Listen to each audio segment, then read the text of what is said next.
For more inauguration analysis, we turn now to our Politics Monday duo. That is Amy Walter of the Cook Political Report with Amy Walter and Tamara Keith of NPR. Great to see you both.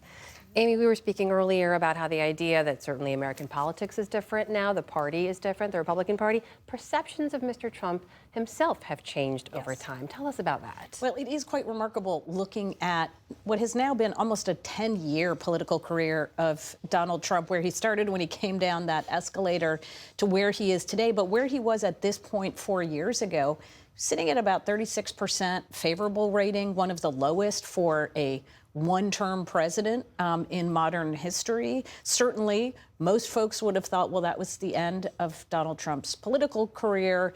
Today, he comes into office with, for the first time, really in the history of his time as president, with a higher favorable than unfavorable rating, slightly, somewhere around 47, 48%. So it's not that he's now jumped up into, say, the stratosphere in terms of opinions about him. I think what people, how people view him now is with really clear-eyed. They're clear-eyed about who he is, even though they may not like him personally. They do expect him to deliver on the promises that he put forward, especially on immigration and on the economy. But as I said, it's not a deep well of goodwill, but it's a bigger well of goodwill than he had either in 2017, certainly than at this point in 2021. And Tam, to that point, the entire Trump team is coming in better prepared than they did back in 2017. He's surrounding himself with none of the sort of establishment members that he had before. So tell us about the folks around him now. Who's helping to call the shots? Right. So he has surrounded himself with people who are loyal to him and loyal to the MAGA way. Susie Wiles is the chief of staff, and she is coming in, running things in. She also helped run his campaign. And the idea, at least, and we'll see if it holds, is that she is running it in a more structured fashion. There aren't the feuding factions within the White House, the feuding power centers that there were before. There isn't a Steve Bannon walking around. However, there are people like Stephen Miller, who will be a deputy chief of staff, but also leading national security and really immigration focused.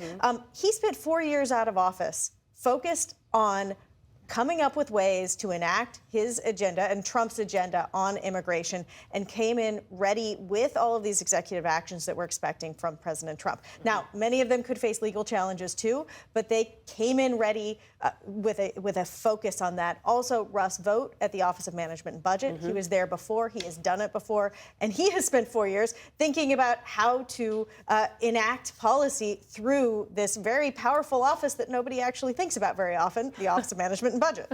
And Dan, we've already seen on day one team member leave. That is Vivek Ramaswamy. He was originally paired with Elon Musk to help run this Department of Government Efficiency Commission. They just announced literally hours after President Trump was sworn in, he's no longer going to have that role. What should we know about that change? He is apparently planning to run for office in Ohio. It depends on how you count.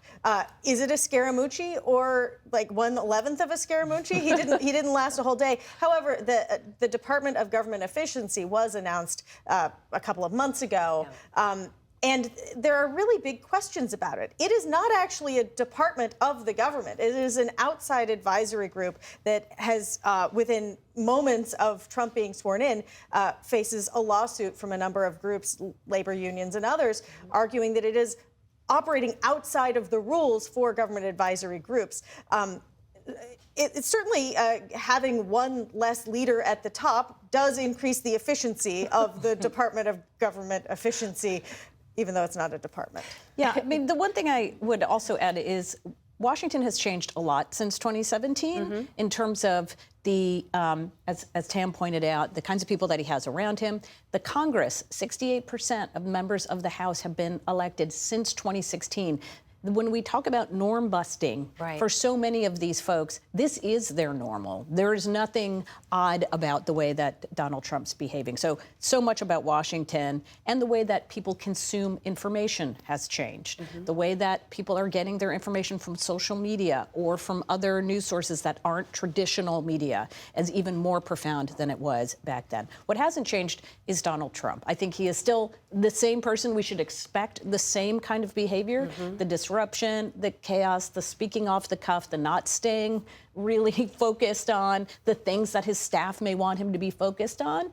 And what the real question is going to be whether or not Americans and those around him decide that those same behaviors are something that they can live with, or whether they want something different. Yeah, during the first Trump term, there was a fair bit of self-sabotage that happened. That wasn't just staff work. And so there's only so much that an experienced chief of staff can manage when the principal is the one who sometimes veers very far off message, changes policy, announces policy before it's ready to go.